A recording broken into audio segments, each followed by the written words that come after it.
महाबोधि महाविहार पर ग्रोक ने दिया ऐसा जवाब, मनुवादियों की हो जाएगी बोलती बंद। जी हाँ दोस्तों, आपने बिल्कुल सही सुना। मैं हूं पराग महेंद्र, आप देख रहे हैं नेशनल चौपाल। महाबोधि महाविहार मुक्ति आंदोलन का तकरीबन 40 दिन बीत चुके हैं और इन 40 दिनों में तमाम जो तस्वीरें देखने को मिली है सोशल मीडिया पर, महाबोधि महाविहार में भिक्षुओं के जरिए लंबे समय से चलने वाले इस आंदोलन में इन 40 दिनों में काफी कुछ देखा गया। जिस तरीके से रात के अंधेरे में तमाम बौद्ध भिक्षुओं को परेशान किया गया, तकरीबन ये जो आंदोलन महाबोधि महाविहार के प्रांगण में था, उसे अनेकों प्रकार की साजिश और षड्यंत्र के तौर पर उस आंदोलन को निस्तनाबूद करने के लिए तमाम भिक्षुओं को तकलीफ दी गई और वहां पर बैरिकेडिंग की गई। उसके बाद अब यह आंदोलन महाबोधि महाविहार से 2 किलोमीटर दूर जा चुका है। कड़ी कड़ाती धूप में तमाम बौद्ध भिक्षु इस आंदोलन को करने में मजबूर है, लेकिन इसके बावजूद भी देश और दुनिया से मिलने वाला जो समर्थन है वो किसी भी तरीके से कम नहीं हो रहा। पूरे देश से, तमाम प्रदेशों से, गांव, इलाकों,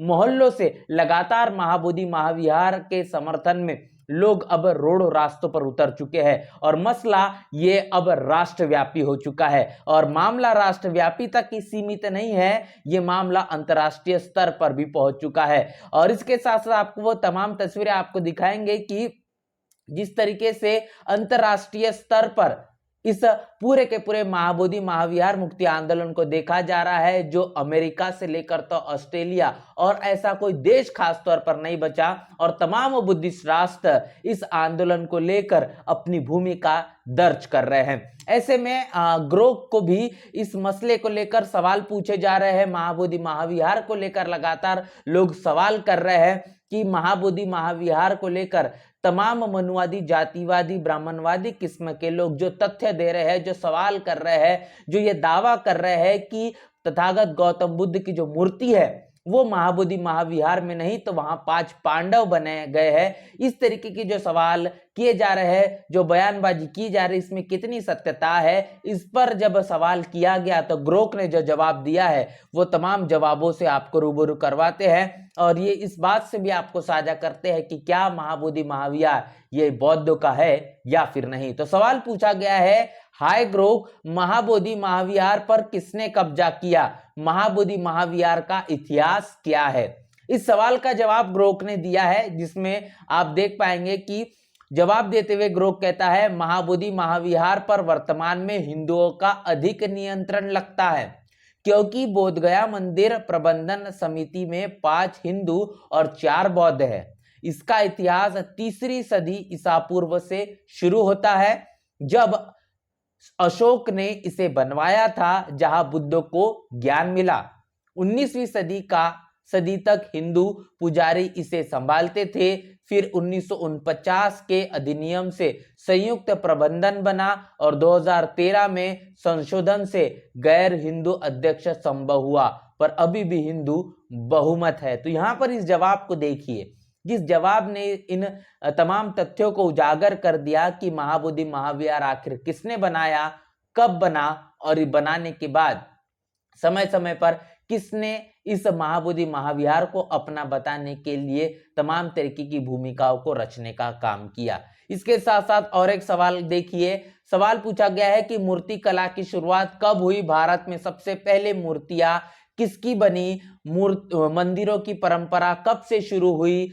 क्या बौद्ध विहारों चैत्यों का ही नवीन रूप है? तो क्या मंदिर बौद्ध विहारों और चैत्यों का ही नवीन रूप है? ये सवाल पूछा गया है। तो ग्रोक ने इसका जवाब दिया है, भारत में मूर्ति कला की शुरुआत 3300 और 1300 ईसा पूर्व इंडस वैली सभ्यता से हुई है, जिसमें पहली मूर्तियां इंसानों और जानवरों की थी। उसके बाद मंदिर परंपरा 4-5वीं शताब्दी ईसा पूर्व में गुप्त काल से शुरू हुई है और मंदिरों पर बौद्ध विहारों और चैत्यों का प्रभाव दिखता है, और पर वे इनका केवल नया रूप नहीं, इसमें शिखर और मंडप जैसे विशिष्ट तत्व विकसित हुए हैं। तो ये जवाब यहाँ पर ग्रोक के जरिए दिया गया है कि मंदिरों पर जो है वो बौद्ध विहारों, स्तूपों का जो है वो प्रभाव नजर आता है। तो ये तमाम बातों से आप इस बात का अंदाजा लगा पाएंगे कि कि जिस तरीके से जो दावा किया जा रहा है, जो तथ्य ग्रोक के जरिए रखे जा रहे हैं, आप अनुमान इस बात का लगा सकते हैं कि आखिर जो मंदिर है उसके पीछे की वास्तविकता क्या है, वो कैसे बौद्ध विहार और चैत्य से ताल्लुकात रखते हैं, किस ईसा पूर्व वो आए हैं और मंदिरों को बनने का जो सिलसिला शुरू हुआ है वो कब से हुआ है।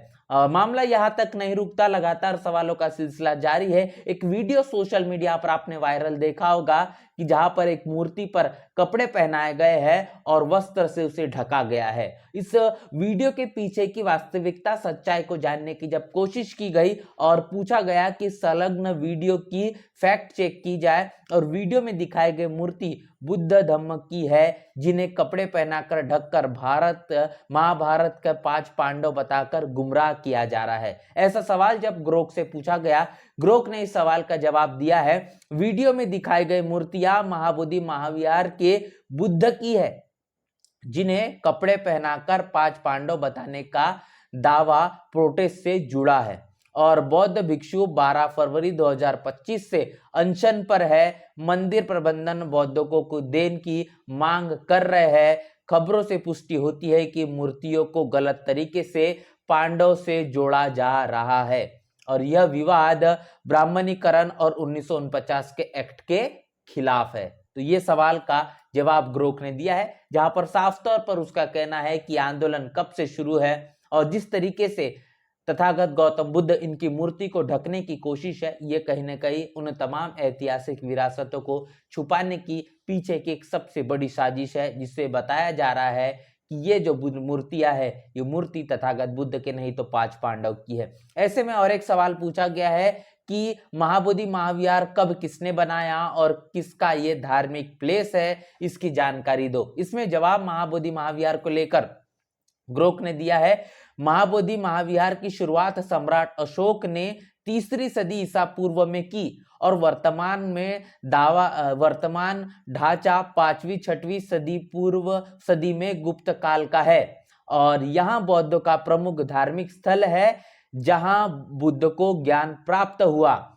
हालांकि हिंदुओं के लिए भी इसका सांस्कृतिक महत्व है। तो ग्रोक ने बताया है कि महाबोधि महाविहार यह सम्राट अशोक के 3री सदी की ईसा पूर्व में है और वर्तमान में जो ढांचा आप देख रहे हैं वो 5वीं 6वीं के गुप्त काल का है। इसके साथ साथ यह बौद्धों की वो विरासत है, धार्मिक स्थल है जहां पर तथागत गौतम बुद्ध को ज्ञान की प्राप्ति हुई है। ये तमाम चीजें ग्रोक के जरिए लगातार सवालों के जवाब आप देखने को मिल रहे हैं, जो दिखाई दे रहे हैं। इससे बात साबित होती है कि किस तरीके से तथ्यात्मक तौर पर और इतिहासों से और तमाम दस्तावेजों से उसके सबूतों के आधार पर ये जो जवाब है ये जवाब ग्रोक के माध्यम से दिए जा रहे हैं। अब कहीं न कहीं ये ग्रोक के जवाब उन तमाम इतिहास को पन्ने को पलटाने के लिए तमाम मनुवादी जातिवादी किस्म के लोगों को मजबूर कर देंगे जो लगातार ये दावा कर रहे हैं कि ये जो बौद्धों की विरासत महाबोधि महाविहार है ये और कुछ नहीं तो ये शिव मंदिर है जहां पर 5 पांडव बनाए गए हैं और तमाम देवी देवता है।